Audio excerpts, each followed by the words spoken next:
Selamat sore pemirsa TVRI Bengkulu dimanapun Anda berada. Berjumpa kembali bersama saya Abdurrahman Yusuf dalam acara Dialog TVRI.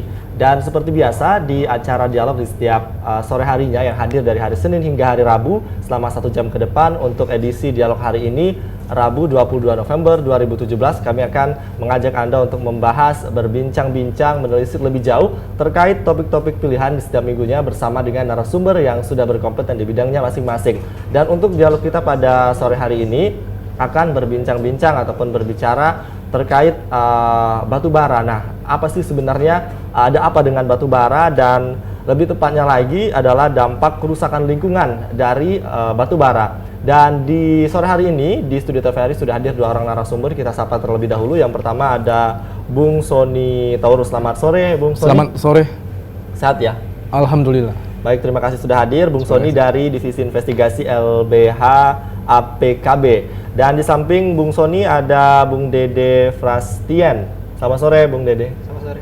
Selaku Manajer Kampanye Industri Ekstraktif Wahana Lingkungan Hidup Indonesia Walhi Bengkulu.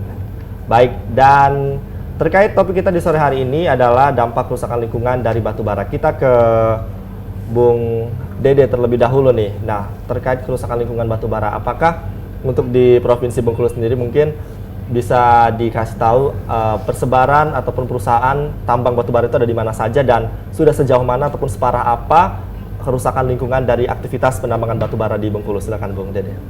Untuk akhir-akhir ini kita lebih menyoroti berdasarkan hasil surat edaran dari Dirjen Planologi nomor 706 garis miring 7 PKH 2014 kemarin diedarkan di 16 Juli 2014. Juga Bung Sony juga masih di Walhi mungkin dulu kan.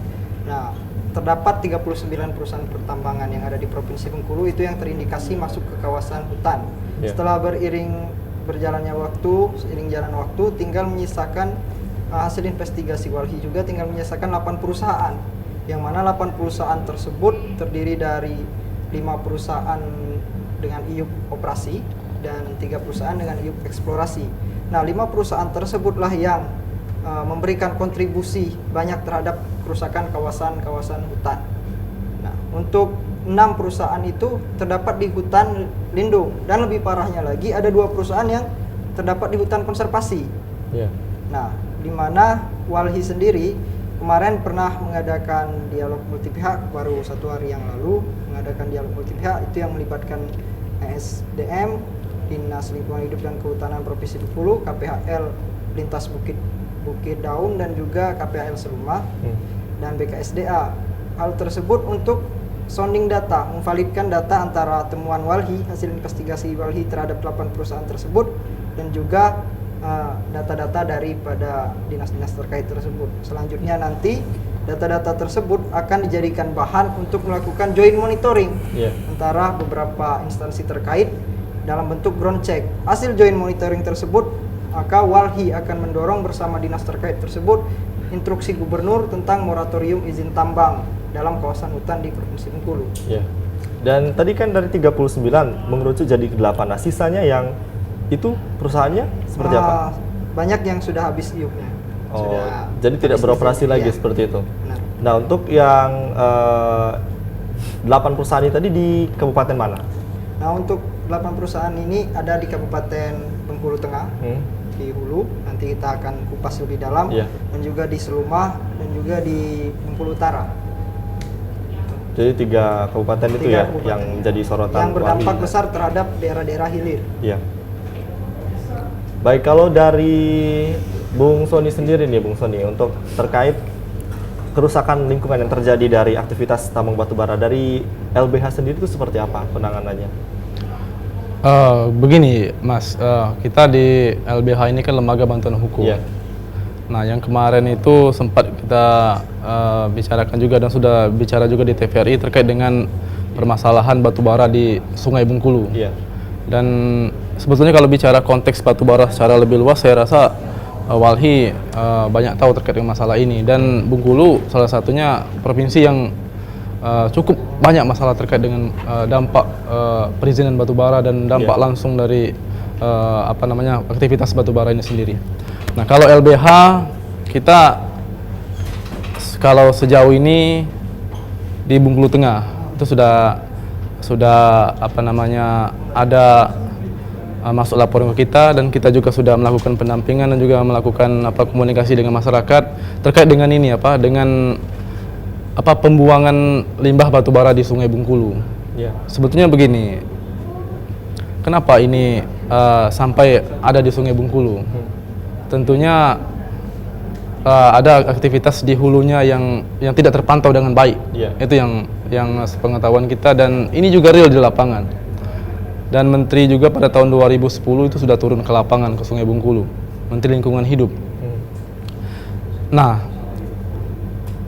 limbah ini ada di Sungai Bengkulu dan mengakibatkan das air Bengkulu ini terjadi endapan. Kalau tidak dibersihkan, tidak diambil, maka Sungai Bengkulu tentu tidak akan ada lagi sampai sekarang. Sungai Bengkulu inilah yang kemarin itu kita bawa ke provinsi. Masyarakat yang secara notabene-nya yang tinggal di sepanjang di Sungai Bengkulu, mereka yang beraktivitas mengambil limbah batubara ini untuk karena mereka mau mencari penghasilan tempat lain agak susah. Dan sebetulnya ini akibat dari akibat limbah ini banyak aktivitas yang mereka terputus.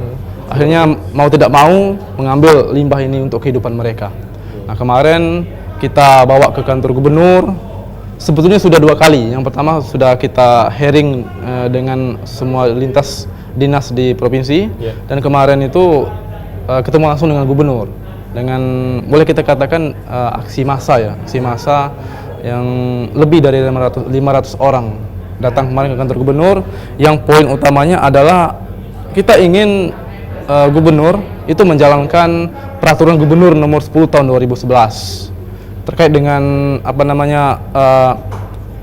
produksi dan kegiatan produksi, penjualan, usaha pertambangan dan mineral di Bengkulu. Pertambangan mineral dan batubara di Provinsi Bengkulu.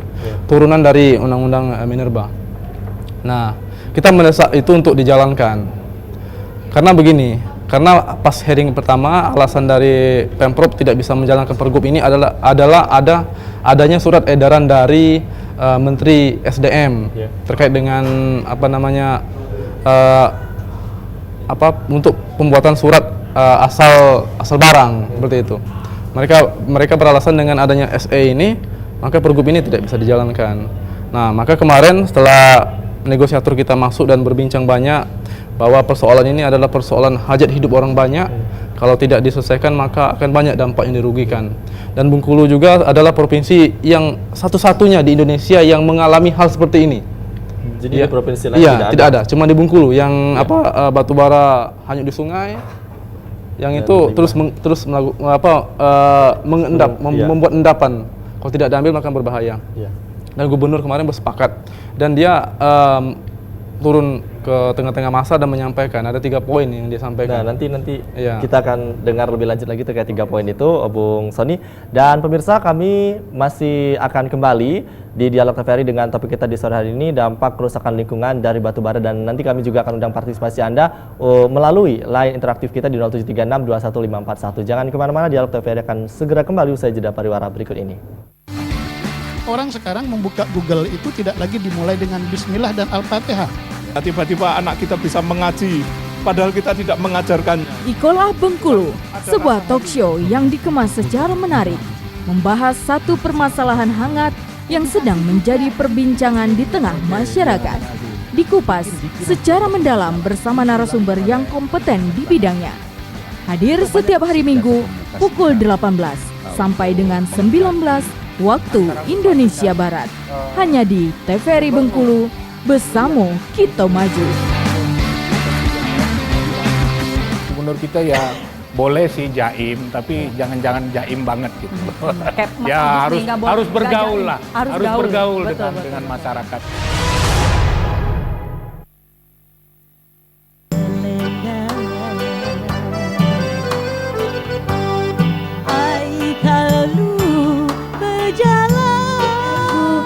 Dalam dosamu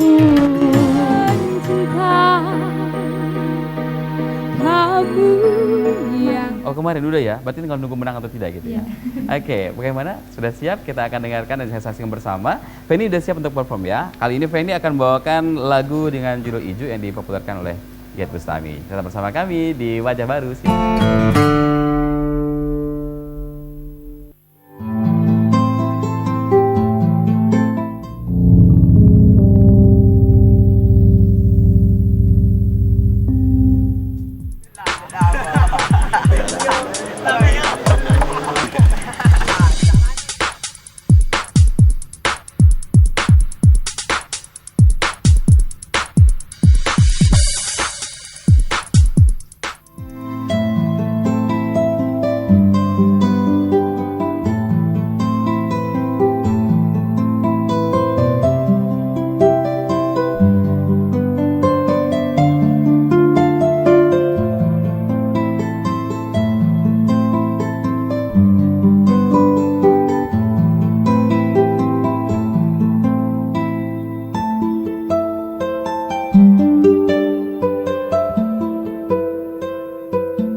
Anda kembali menyaksikan Dialog TVRI di sore hari ini masih dengan topik kita terkait dampak kerusakan lingkungan dari aktivitas tambang batu bara yang ada di Provinsi Bengkulu. Dan saat ini di studio TVRI sudah kehadiran satu narasumber lagi. Kita sapa kembali Pak M.R. Santerov selaku tokoh masyarakat. Selamat sore Pak. Selamat sore. Apa kabar? Sehat? Waalaikumsalam.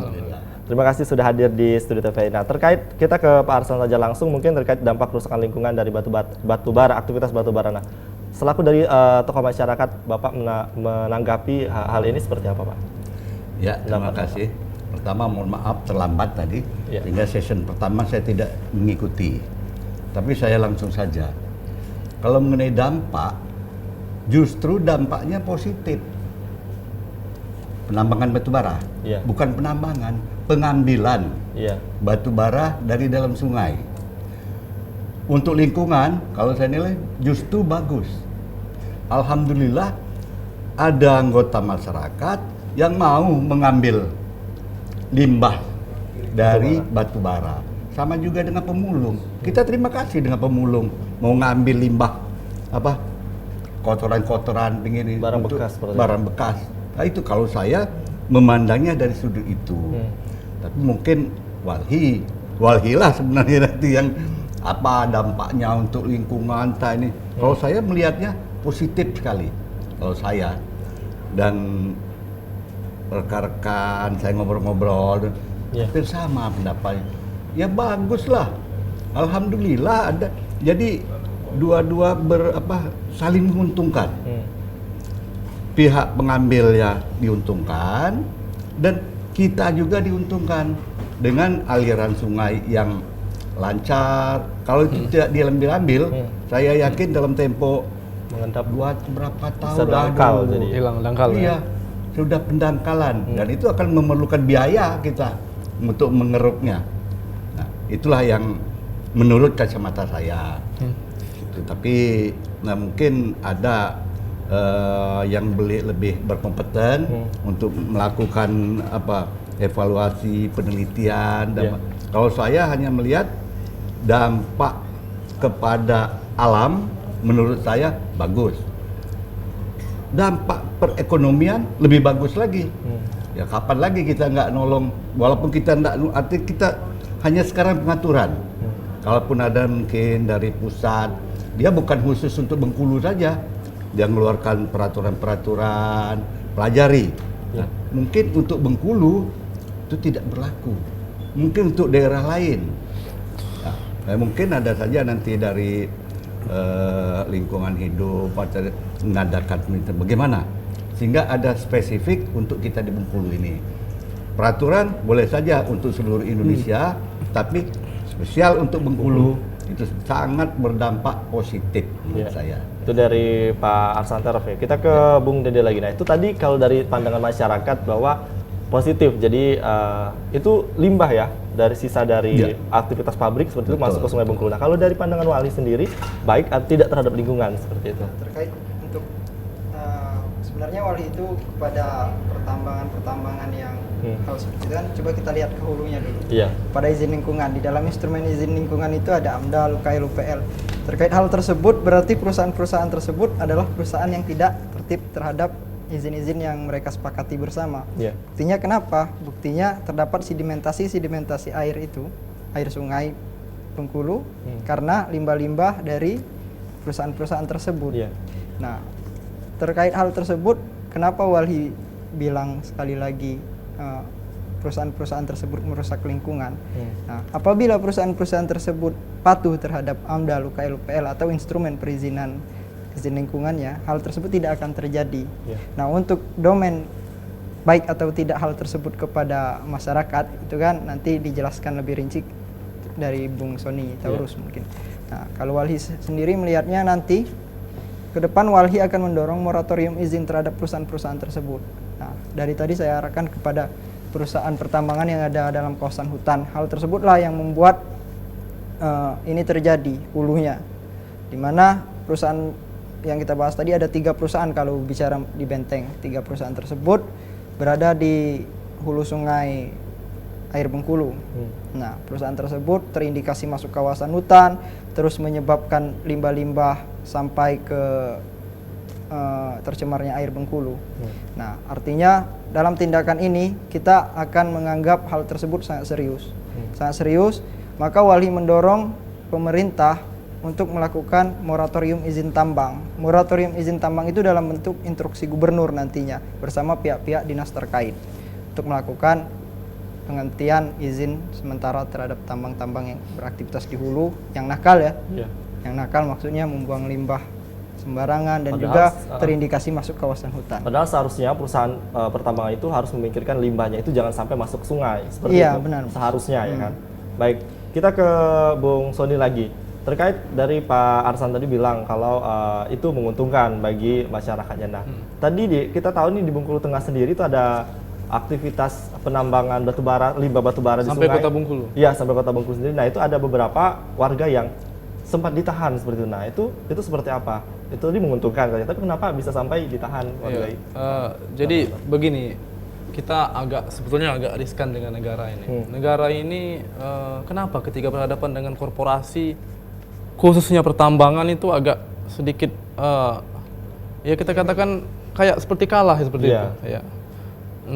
Entah ini kalah atau mengalah saya tidak tahu. Tapi yang pasti begini, kalau untuk Bengkulu, saya melihat banyak pertambangan itu yang malah menghancurkan jalan negara, melangkahi izin-izin yang diwajibkan seharusnya dia patuhi tapi dia tidak patuhi. Seharusnya dia jalankan AMDAL tapi dia tidak jalankan itu. Seharusnya dia tidak cemari sungai, dia cemari sungai. Ini kan sama saja dengan melawan negara. Dia sudah melewati begini, orang sebelum menambang itu kan ada tahapan-tahapan. Ada izin-izinnya lagi. Dan juga setelah nambang pun ada izinnya lagi. Jadi proses semua step-step ini tidak berjalan dengan baik dan negara pun pengawasannya kurang dan malah makan kecolongan, kesannya kecolongan. Saya tidak tahu apa betul-betul negara ini dalam konteks ini di daerah Bengkulu dan setiap provinsi lain itu memang tidak berani atau tidak punya instrumen peraturan kata Bapak tadi, atau memang negara ini kalah dengan lobby-lobby. Itu saya tidak tahu, kita tidak bisa menuduh yang seperti itu, tapi ini terjadi di lapangan. Kenapa perusahaan malah dia bisa melawan semua peraturan yang seharusnya dia wajib tapi dia tidak lakukan itu. Banyak contoh di Bengkulu ini. Dan salah satunya itu di Sungai Bengkulu, di Bengkulu Tengah dan juga Kota Bengkulu yang aliran Sungai Bengkulu ini. Batu bara di hulu ini kan ada berapa izin itu? Teman-teman Walhi tahu kan. Kenapa bisa sampai mencemari Sungai Bengkulu? Ini kan jadi pertanyaan besar. Iya. Dan begini, ini kan soal tata kelola. Iya. Tata kelola saja kita bermasalah. Nah, ketika ini sudah menghasilkan limbah dan diambil oleh masyarakat kecil, masyarakat pun dipermasalahkan secara hukum. Jadi di mana kerja negara sebetulnya? Iya. Kalau secara tata kelola saja tidak mampu, belum selesai, urusan ke iup-iup segala macam. Ketika ini sudah persoalan hilir, masyarakat hanya mengambil sisa dan membersihkan sungai, juga diproses hukum. Ini kan tidak adil kalau kita katakan seperti itu kan. Di mana sebetulnya keadilan negara? Makanya kemarin ini kita sampaikan ke gubernur. Ini hajat hidup orang banyak. Rakyat kecil yang berada di bawah ini untuk menghidupi kebutuhan mereka sehari-hari mengambil ini. Limbah dari kok dipermasalahkan secara hukum? Ya, kita tahan terlebih dahulu. Bung Sugi, kita angkat telepon dari pemirsa. Halo, selamat sore. Dengan siapa? Sore. Ya, sore, dengan siapa di mana, Pak? Pak Erwin, Surabaya. Ya, silakan Pak Erwin di Surabaya. Pertama, yang jadi masalah itu kan pelanggaran lingkungan oleh perusahaan batubara. Ya. Yang tidak ditindaklanjuti secara hukum. Nah, dampaknya adalah kerusakan lingkungan. Nah, ini terjadi pembiaran oleh pemerintah daerah, dalam hal ini DPRD dan eksekutif. Nah, ini wakil rakyat kita yang di DPRD ngapa mulutnya tertutup semua, terkunci semua. Nah, ini kan ada apa? Yeah. Nah, ini perlu ditindaklanjuti melalui proses hukum. Karena masalahnya kan penegakan hukum. Nah, kemudian adanya dampak pencemaran limbah batubara ke sungai-sungai, yang merugikan ya masyarakat secara untuk kehidupannya sehari-hari, misalnya untuk konsumsi air dan sebagainya, kemudian ikan dan sebagainya yang ada dari sungai itu. Nah, harusnya perusahaan itu ya disanksikan kompensasi ganti rugi kerusakan itu. Mungkin undang-undangnya ada miliaran rupiah itu mereka harus kena sanksi, tapi nggak diterapkan aturan itu. Kan ini ada apa? Nah, penegak hukum di Bengkulu ini mengapa tutup mata semua? Nah, kan ada apa? Berarti ada kong kali kong di Provinsi Bengkulu ini membiarkan perusahaan batubara ya merusak lingkungan. Nah, dampaknya akhirnya ada limbah batubara di sungai-sungai. Nah, oleh masyarakat kecil ya, limbah itu akan diambil. Nah, seharusnya perusahaan itu yang ngambil limbah-limbah di sungai itu, dia harusnya mengeruknya ya sampai bersih sungai itu. Bukan dibiarkan rakyat mencari limbah itu nggak bijaksana membiarkan rakyat membersihkan limbah-limbah itu dengan alasan mata pencarian, itu nggak bijaksana. Itu justru ikut membahayakan keselamatan masyarakat itu sendiri, karena mengambil batu bara di dalam sungai itu kan ada resiko nyawa dan sebagainya.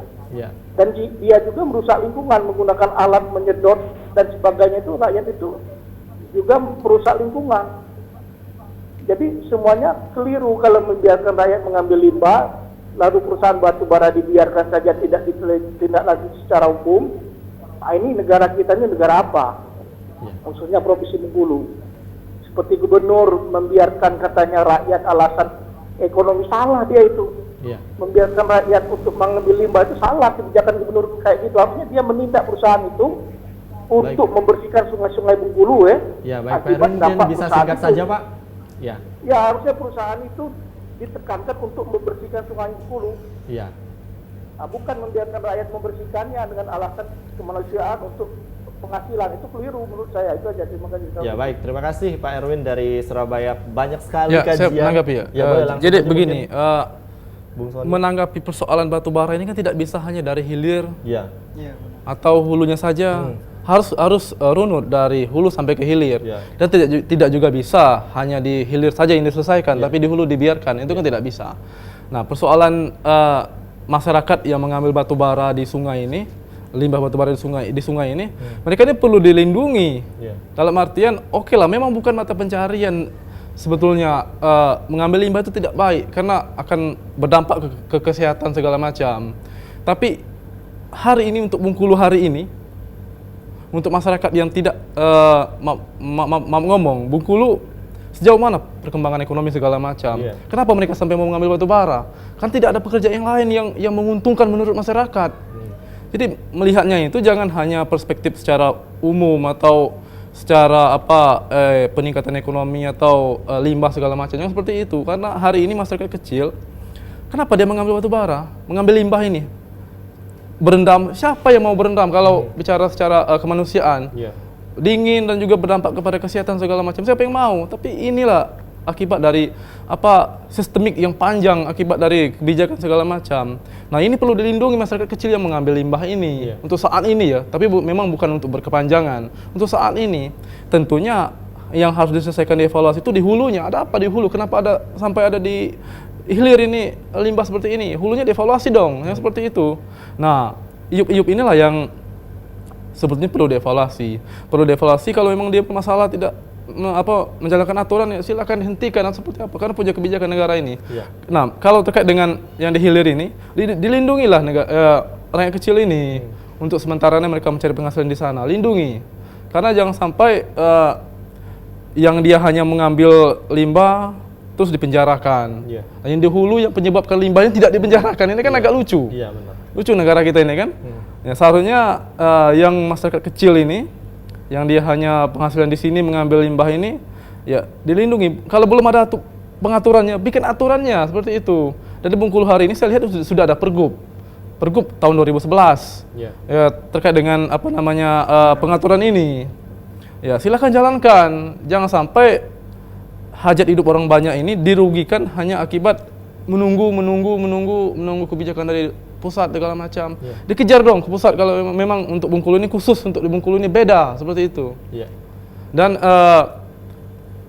berdasarkan ini juga kemarin teman-teman ini mendatangi kantor gubernur untuk menyampaikan langsung dengan gubernur permasalahan yang ada di Bengkulu dan khususnya di Bengkulu Tengah ini. Dan ya saya kemarin ikut langsung bergabung dengan masyarakat yang pengumpul batu bara ini ke kantor gubernur. Kalau responnya baik. Responnya baik ya. Kemarin tuh ada terkait dengan surat edaran menteri itu, gubernur siap untuk mengejar bola ke pusat untuk membuat untuk Bengkulu ini khusus. Dan yang kedua itu terkait dengan masyarakat yang ditahan itu kalau bisa dibuat penangguhannya. Gubernur siap menjamin kalau kata beliau. Dan yang ketiga itu beliau akan mengevaluasi izin-izin berada di hulu. Saya pikir bagus secara lisan, saya tidak tahu secara aplikasi karena begini, begitu banyak janji-janji yang disampaikan oleh pemimpin kita baik di kabupaten maupun di provinsi, tinggal lagi aplikasi. Karena masyarakat ini kan butuh aplikasi, bukan hanya butuh janji seperti itu. Benar. Ini yang terjadi di lapangan sebetulnya. Ya, baik. Dan pemirsa, kami masih akan kembali lanjutkan dialog kita di sore hari ini terkait dampak kerusakan lingkungan dari batu bara, dari aktivitas penambangan batu bara. Dan kami masih undang partisipasi Anda untuk bergabung di line interaktif kita di telepon 0736 21541. Dialog TVRI akan segera kembali usai jeda pariwara berikut ini.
biasa tekap di 0736211541 bagi Anda yang berada di luar kota Bengkulu dan 2141 bagi Anda yang berada di dalam kota Bengkulu untuk bisa bergabung bersama kami di sini.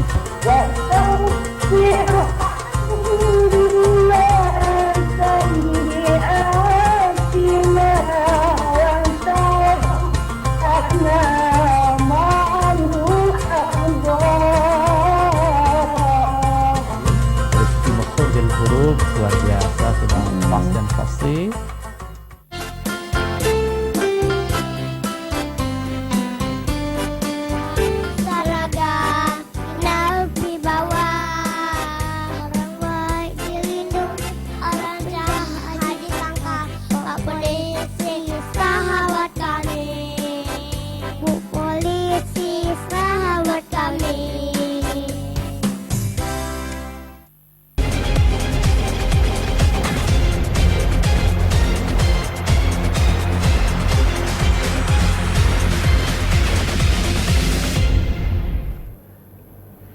Anda kembali menyaksikan Dialog TVRI di sore hari ini masih dengan 3 orang narasumber kita terkait topik dampak kerusakan lingkungan dan aktivitas penambangan batu bara. Kita lanjutkan kembali dialog kita ke Bung Dede. Nah, Bung Dede, terkait tadi sempat disinggung adanya royalti dari perusahaan mungkin ya yang diberikan ke daerah. Nah, itu apakah hal itu yang menyebabkan mungkin sedikit daerah ini, pemerintah ini susah untuk menyentil perusahaan tersebut dari penambangan aktivitas atau seperti apa? Apakah royaltinya kurang atau seperti apa? Nah, terkait hal itu, ya, kontribusi antar perusahaan dengan daerah Provinsi Bengkulu terkait PAT-nya itu terdapat di land rent dan royalti. Nah, sejauh ini ada 153 sampai 157 tambang IUP tambang yang ada di Provinsi Bengkulu ini yang nampak kepada kami selaku aktivis Walhi dan juga kawan-kawan aktivis pemerhati lingkungan lainnya belum ada sangat berkontribusi terhadap pembangunan Provinsi Bengkulu. Iya. Kalau kita mau lihat secara kasat mata hari ini APBD Bengkulu berbicara masalah jalan, memang uangnya kan dari APBN, bicara masalah jalan, tahun depan jalan lagi, tahun depan jalan lagi. Kalau kita mau lihat hulunya, siapa sih pelaku yang paling besar, yang paling berkontribusi terhadap rusaknya jalan ini? Iya. Ya, itu perusahaan yang mengangkut batu bara atau lain-lainnya. Nah, tunggakan royalti juga pada tanggal 31 Maret 2017 kemarin berdasarkan berita acaranya itu ada danau emas hitam kan sekitar 163 miliar. Dan juga ada Injatama yang kabarnya saat ini mencicil dan Rekasindo Burian Tandang. Nah, hampir berdasarkan data itu kemarin KPK ngomong ada 25 miliar ya Bang kerugian di Provinsi Bengkulu ini berdasarkan Korsup KPK. Nah, terkait hal itu ini kami sampaikan berdasarkan berita acara pada tanggal 31 Maret 2017 dan sampai saat ini mungkin ada beberapa perusahaan yang sudah melunasinya. Kemarin juga di koran pihak APBB 3 perusahaan yang belum melunasi royalti. Ya, nah, baik, kita tahan terlebih dulu, kita angkat penelpon. Halo, selamat sore. Ya, dengan siapa di sana, Pak? Di Hibrida. Silakan, Pak, di Hibrida. Hemat kami seharusnya ya perusahaan dan pemerintah daerah ini harus membuat program kompensasi di sepanjang masyarakat yang berdampak lingkungan. Iya. Jadi melalui anggaran pemerintah daerah dan perusahaan mungkin lewat CSR-nya, harusnya rakyat-rakyat yang berdampak kehilangan mata pencahariannya di sepanjang sungai itu diberikan ya usaha ekonomi produktif, apakah di bidang pertanian atau perkebunan ya, sebagai kompensasi akibat hilangnya mata pencaharian mereka ya akibat dampak daripada batu bara itu. Tetapi sangat disayangkan baik pemerintah daerah maupun perusahaan yang telah mendapat keuntungan ya, dan pemerintah daerah yang telah mendapat kompensasi ya, itu tidak memikirkan masyarakatnya. Perusahaan dibiarkan melakukan eksploitasi dan merusak lingkungan. Nah, perusahaan daerah yang dapat kompensasi uangnya juga nggak jelas kemana. Iya. Nah, seharusnya ya DPR itu memprogramkan di anggaran APBD sepanjang hilir itu masyarakat itu diberi kompensasi akibat dampak lingkungan daripada perusahaan itu tadi. Nah, itu bisa melalui CSR-nya ya, atau program khusus lainnya, sehingga masyarakat itu tidak dibiarkan mencari limbah itu.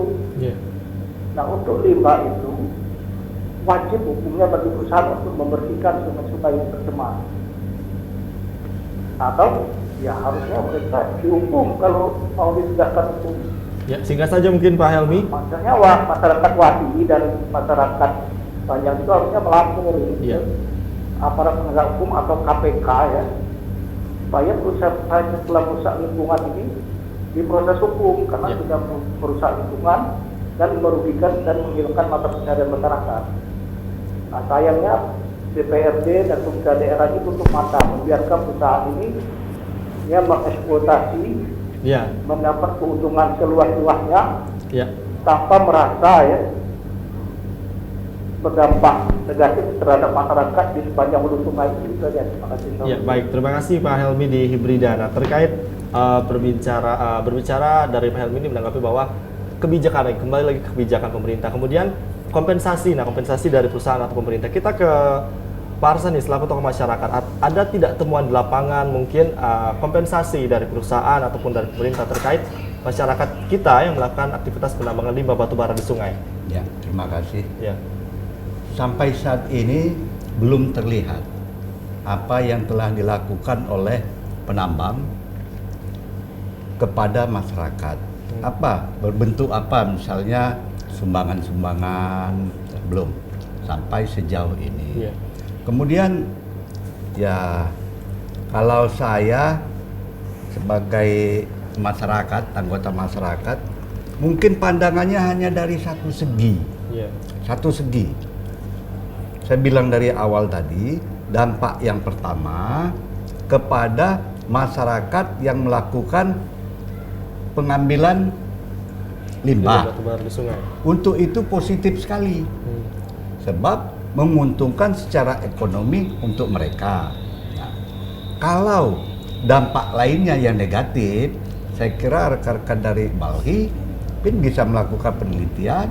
Kalau misalnya petani, apakah sungai itu dipergunakan untuk persawahan? Apakah ada dampak? Kalau sudah makai di Bengkulu ini kan, apakah sudah ada penelitian bahwa sawah tidak berhasil, atau di sepanjang sungai itu saya kira kalau nelayan agak kurang. Kalau sungai yang ada itu di mungkin muara atau di laut, nelayan-nelayan itu. Nah, sekarang dampaknya ya mungkin rekan-rekan Walhi juga bisa melakukan penelitian bagaimana kepada anggota masyarakat. Lebih lagi sekarang air itu saya tidak tahu PDAM ngambil dari situ nggak? Nah, sebab kalau PDAM ngambil dari situ juga mungkin punya dampak sangat luas itu. Kalau sudah partikel-partikel batubara itu masuk ke masyarakat yang kita dengan mata telanjang nggak kelihatan, tapi secara mungkin kimiawi bisa di penelitian, nah itu bisa berdampak buruk. Nah, itulah kita harapkan memang ya pemerintah harus proaktif. Sebab ini sudah menyangkut masyarakat. Hanya saja saya karena pandangan saya bilang saya tadi dari sudut yang sempit, saya hanya melihat dari kepentingan rakyat yang langsung mengambil limbah, itu betul-betul sangat menguntungkan bagi mereka. Kalau mengenai kata penelpon tadi, Alfian nanti sakit, itu memang risiko pekerjaan. Semua pekerjaan punya risiko. Itu mereka sudah tahu. Tapi secara ekonomi, dengan sekali pandang saja kita tahu, waduh ini bagus untuk masyarakat. Masyarakat yang mengambil limbah itu. Nah, masyarakat yang lain, sebagaimana saya katakan tadi, mungkin ada dampak negatifnya. Nah, silakan saja kita lihat. Kemudian lagi saya kagum ini dengan anak-anak muda ini yang sudah bergerak sejauh itu dengan mengumpulkan data-data. Nah itu, dari itu kita sangat mendukung sekali. Kalau yang tua-tua ini namanya sudah tua, jalan aja sudah terseok-seok mungkin. Yang muda kan bisa cepat, bisa mengakses ini. Kalau saya ngerti juga nggak main ini. Paling ketik lama kan, mereka bisa tahu. Berarti dipandang dari sebagai masyarakat bahwa limbah batubara itu menguntungkan, namun dilihat dari beberapa sisi lainnya terkait pencemaran sungai, kemudian pengendapan dan juga hal lainnya juga ada sisi negatifnya. Kita ke Bung Sony lagi terkait ini sudah terjadi berapa lama sebenarnya aktivitas penambangan limbah batubara ini sendiri, dan memang apakah hanya terjadi di Bengkulu saja atau di daerah lain? Mungkin Bung Sony sudah melakukan komunikasi, konsolidasi dengan beberapa LBH di daerah lain, ataukah temuan seperti ini ada juga tidak di daerah lain? Iya, kalau untuk konteks batubara yang mengalir di sungai dan diambil oleh masyarakat ini cuma di Bengkulu. Hanya di Bengkulu? Hanya di Bengkulu ya, kalau konteks seperti itu. Nah, kalau bicara terkait dengan apa namanya batubara yang hari ini kenapa bisa ada di sungai seperti itu saya mengatakan. Saya katakan di awal bahwa ini adalah akibat dari, tentunya ada akibat aktivitas di hulunya kenapa sampai ada di sungai kan. Nah, jadi frame berpikirnya seperti ini. Kenapa seakan-akan pertambangan yang punya IUP ini itu lebih kuat daripada negara. Dia tidak mematuhi, kok bisa sampai bisa sampai mengalir di sungai. Kalau bicara kompensasi, saya katakan saya pernah melihat ini di perusahaan tambang salah satunya di Bengkulu Utara melakukan kompensasi, tapi tidak berjalan. Tidak berjalan. Kalau untuk di Benteng, bagaimana kita katakan dia bisa memberi kompensasi sedangkan dia mengurus limbah saja tidak mampu. Betul kata Pak Arsan. Sejauh ini belum ada beliau mengatakan Benteng. Kita agak riskan sebetulnya. Dan di tataran legislatif kita di provinsi ini kayak mana? Kayak ada mayem seperti itu kan? Hari ini saya dengar itu ada revisi Perda nomor 5 turunan dari Undang-Undang Minerba. Tapi bagaimana kabarnya kita tidak tahu. Bagaimana prosesnya sudah panjang ini, kita tidak tahu bagaimana hasilnya, bagaimana dia mensosialisasikan, kita tidak tahu. Seakan-akan kayak semacam disumbat atau kayak mana perilaku mereka ini kita nggak tahu kan. Kenapa sampai sejauh ini masyarakat yang di bawah tidak bisa dilindungi, terus pertambangan tidak bisa dievaluasi, terus yang betul-betul tidak mematuhi aturan untuk bisa ditutup. Sejauh ini saya melihat masih jauh sekali. Begini, salah satu yang kita lihat dan saya sendiri melihat langsung ke lapangan itu di hulu Sungai Bengkulu. PT-nya PT DMH. Itu saya melihat betul bahwa aliran batubara itu mengalir di sungai, bukan sungai besar, di anak sungai yang itu mengalir ke sungai besar. Seperti itu. Yang inilah terus mengalir ke Sungai Bengkulu. Salah satunya ya, saya tidak tahu yang lainnya, izin yang lainnya. Ini baru satu yang saya lihat. Saya langsung datang ke lokasi, yang memang terjadi itu. Nah, tinggal sekarang ini untuk pemerintah adalah bagaimana yang poin pertama mengevaluasi semua perizinan yang ada di hulu sungai ini. Kalau ada yang melanggar silakan dicabut, ditindak. Dan yang kedua juga masyarakat yang di bawah ini dicarikan jalan keluarnya, dilindungi, jangan sampai dia ditindas juga. Nah, yang lebih penting juga adalah bagaimana pemerintah hari ini duduk dengan berbagai pihak untuk mencari permasalahan ini. Karena jujur, dari sisi batubara sungai ini cuma di Bengkulu, dari sisi juga peraturan ini juga belum ada. Di Undang-Undang Minerba pun tidak ada mengatur batubara yang kayak kita di Bengkulu ini. Belum ada. Jadi kemarin ada masyarakat kita yang ditangkap itu agak aneh kita. Menggunakan pasal apa? Karena di Undang-Undang Minerba pun tidak ada mengatur batubara yang berada hanya di sungai diambil segala macam. Tidak ada di peraturan. Lagi terkait masyarakat kenapa bisa ditahan seperti itu apa undang-undang atau dasar hukum yang mengaturnya seperti itu. Nah, pemirsa, kami masih akan lanjutkan kembali dialog kita di sore hari terkait dampak kerusakan lingkungan dari aktivitas batubara, dan kami juga masih undang partisipasi Anda di line telepon di 0736 21541. Dialog TVRI akan segera kembali usai jeda pariwara berikut, tetaplah bersama kami. Apa saja dari 14 tahun ini ya, dari umur yang terbilang sangat belia ini? Ikut lomba tahfiz di UNIF, ya. Susumbaksel itu tingkat umum, jadi SMP, SMA, kuliah itu disatuin. Menjadi Duta Perlindungan Anak Provinsi Bengkulu 2015. Apa saja tugas-tugasnya selama 1 tahun yang sudah dilakukan? Kita saat terpilih menjadi Duta Perlindungan Anak itu tentunya harus menjalankan program kerja. Untuk mencari biaya sehari-hari, pokoknya pencarian kami itu batu bara itulah. Rona Kehidupan, feature dokumenter yang mengupas tentang suku terasing, sisi-sisi kehidupan masyarakat, dan kaum yang termarginalkan yang ada di Provinsi Bengkulu. Setiap hari Senin pukul 16 sampai dengan 16.30 waktu Indonesia Barat, hanya di TVRI Bengkulu. Sakit nggak sakit, kita kerja terus.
Anda kembali menyaksikan Dialog TVRI, masih dengan topik kita terkait dampak kerusakan lingkungan dari aktivitas penambangan batu bara seperti itu.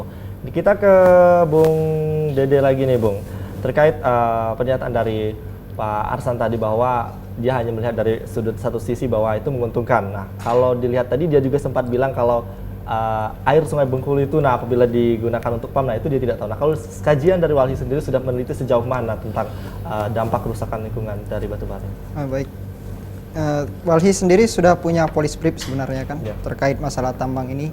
Dari zaman Bang Soni dulu sudah berjuang masalah tambang. Nah, terkait hal itu benar seperti yang dikatakan Bapak tadi bahwa dampak terhadap lingkungan itu hilangnya jaminan air bersih. Ada 32.900 KK yang memakai air untuk PDAM, di mana PDAM tersebut airnya, sumber airnya dari air Bengkulu ini, Sungai Bengkulu ini. Nah, belum lagi berbicara masalah hal tersebut, Walhi juga sudah merekomendasikan kebijakan antara lain melakukan gugatan ganti kerugian pada perusahaan pertambangan yang merusak lingkungan hidup. Yang kedua itu melakukan audit lingkungan terkait aktivitas sudah kita lakukan, sudah ada beberapa data yang kita sinkronisasikan, tinggal lagi Walhi akan melakukan suatu peraturan, bukan peraturan Walhi, tetapi peraturan untuk seluruh masyarakat Bengkulu, terkhususnya untuk melakukan moratorium izin pertambangan. Moratorium izin pertambangan itu benar seperti yang kita bahas sebelumnya tadi, bahwa kalau tambang itu tidak berdampak positif terhadap Provinsi Bengkulu ini, tidak berkontribusi positif terhadap Provinsi Bengkulu ini, cabut izinnya. Tapi tentu dengan data-data yang valid. Nah, maka Walhi akan menggandeng pihak-pihak terkait. Hal tersebut sudah kita lakukan. Dinas DLHK, SDM, KPAL, dan BKSDA sudah pengen untuk melakukan joint monitoring dalam bentuk ground check. Hasil ground check itu nanti akan kita legal draftnya udah jadi sebenarnya, tinggal lagi memvalidkan datanya dan juga keluarnya instruksi gubernur untuk menindaklanjuti tambang-tambang yang nakal tadi. Artinya tambang-tambang yang nakal tadi benar seperti kata Bung Sony tadi, bahwa seperti Danau Mas Hitam DMH yang sekarang sudah tidak beroperasi lagi, memang itu yang paling besar memberikan kontribusi terhadap kerusakan das air Bengkulu ini. Dan aktivitas-aktivitas tambang di hulu itu ada 3 tuh di Bukit Daun, itu tidak perlu saya sebutkan nama perusahaannya, tetapi itu terindikasi masuk ke dalam kawasan hutan dan berkontribusi besar terhadap kawasan hutan, kerusakan kawasan hutan dan das. Nah, dalam rencana tersebut pemerintah Provinsi Bengkulu itu akan membuat grand design katanya. Nah, sekarang harus kita pikirkan bagaimana mau membuat grand design sedangkan tambang hutan-hutan di Bengkulu ini masih dalam keadaan kritis, hampir 700.000 hektar ya Bang. Kalau data Bang kemarin itu kerusakan dari hutan Bengkulu ini. Nah, yang mana kontribusi paling banyak terhadap kerusakan itu adalah tambang-tambang yang sifatnya open pit atau underground tadi. Nah, mungkin dalam waktu dekat Walhi akan mengajak instansi-instansi terkait dan juga PLT Gubernur Bengkulu untuk mengeluarkan suatu instrumen hukum, yaitu instruksi gubernur tentang moratorium izin tambang terhadap tambang-tambang yang tidak mematuhi izin lingkungan dan terindikasi masuk ke kawasan hutan. Sekalian itu closing statement mungkin dari Bang Dede ya. Nah, baik, kita ke Pak Arsan lagi nih selaku masyarakat. Mungkin apa yang ingin disampaikan Pak terkait dampak tadi selain berdampak positif bagi sebagian masyarakat itu apa Pak? Singkat saja Pak. Jadi pertama, perhatian serius dari pemerintah. Jadi perhatian, dan bukan hanya perhatian, tapi satu tindakan. Satu tindakan cepat, karena ini berpacu dengan waktu. Efeknya akan banyak dengan masyarakat. Kalau tidak salah tadi apa kemarin sudah ada yang demon ke kemarin ya. Gubernur. Nah, itu akan diikuti terus. Kapan lagi kita mau tenang? Yang itu sebenarnya sudah ada jalan, dan kalau memang benar dilaksanakan sudah bagus jalan keluar dari Bapak Gubernur untuk saat ini, di mana akan mengutus instansi yang terkait ke Jakarta untuk membuat atau revisi atau apalah namanya, sehingga memungkinkan yang masyarakat yang pengumpul-pengumpul tadi bisa melaksanakan sementara loh. Sebab itu bukan pencarian tetap. Ya, mungkin saja sebagaimana yang tadi perusahaan itu kan punya tanggung jawab. Benar. Dia dengan alatnya yang bisa dikeroknya. Dikerok sampai itu tanggung jawab perusahaan. Karena itu limbah dari mereka seperti itu. Masyarakat itu kan di hilirnya. Nah, cuman bagi yang sudah terlanjur, misalnya saya bukan karena orang masyarakat kan orang awam, yang sedang ditahan tuh, yang belum tentu salah benarnya tapi sudah ditahan, alangkah baiknya kalau dia minimal tahanan kota, minimal itu, kalaupun apakah dia di Polres, Polsek atau di Rutan, itu tetap tahanan kan, lebih baik dia tahanan kota. Apalagi kalau Bapak Gubernur sendiri sebagai top figur kita di ini sudah di depan umum sudah menyatakan akan menjamin. Nah, itulah harapan. Jadi tenang kita ini, jangan diganggu hal-hal kecil lah sebenarnya ini. Tapi kalau dibesar-besarkan jadi besar. Benar. Api kecil baik padam. Baik, terima kasih Pak Arsan, dan selanjutnya dari Bung Sony terakhir statement dan mungkin harapan ke depan dari ABA singkat. Saya sepakat bahwa sebetulnya ini permasalahan bisa diselesaikan oleh gubernur dengan tempo yang singkat sebetulnya. Dengan diskusi para pihak, dengan diskusi kalau dulu tuh Muspida namanya, sekarang itu apa? Forum Komunikasi Kepala Daerah, SKPD. Yang seperti itu membicarakan, saya pikir bisa sedikit terlindungi masyarakat ini. Dan juga memang tidak bisa sepenuhnya kalau soal limbah ini kita bebankan langsung dengan perusahaan untuk mengeruk. Saya rasa tidak sesuai juga, karena situasi di lapangan hari ini seperti ini. Karena perlu juga alternatif yang lain, karena masyarakat sudah terlanjur mengambil batu bara di sana. Jadi saya pikir solusinya yang pertama adalah gubernur perlu ketemu dengan semua pihak ini untuk Duduk membicarakan satu ini, meja ya, seperti duduk satu meja, Iya. membicarakan terkait dengan, karena mereka pembuat kebijakan terkait masalah ini. Iya. Saya pikir selesai masalah itu dengan apa, berdiskusi, duduk satu meja dengan semua pemegang kebijakan ini, saya pikir.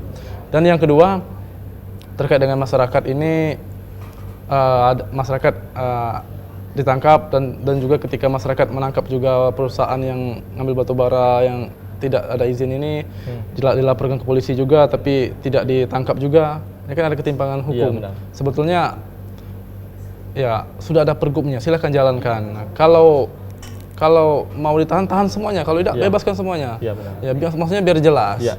Nah, harapan kita juga masyarakat di bawah ini dilindungi. Masyarakat bawah dilindungi. Memang betul kata Pak Arsan, ini bukan pekerjaan tetap. Ya. Karena sifatnya ini sementara. Tapi setidaknya pemerintah memberikan pelindungan kepada setiap warga negaranya karena itu diatur oleh undang-undang. Ya. Setiap warga negara di Indonesia itu wajib diberikan pelindungan oleh negara. Dan mereka adalah warga negara. Ya. Dan hari ini mereka pencari batu bara di sungai itu bukan maunya mereka, tapi situasional. Ya, benar. Silakan dilindungi oleh negara. Saya pikir seperti itu. Ada dua poin itu ya. Ya, baik. Terima kasih Bung Sony Taurus Ya. sudah dialog di sore hari ini bersama kita, dan Pak Arsan juga, kemudian Bung Dede juga terkait topik kita dampak kerusakan lingkungan dari aktivitas batubara, dan semoga bermanfaat bagi Anda pemirsa. Dan setelah acara dialog ini Anda dapat menyaksikan acara Warta Bengkulu bersama rekan kami Oga Puspitasari. Akhirnya saya Abdurrahman Yusuf mewakili seluruh kerabat kerja yang bertugas pamit undur diri. Terima kasih atas perhatian Anda, selamat sore dan sampai jumpa.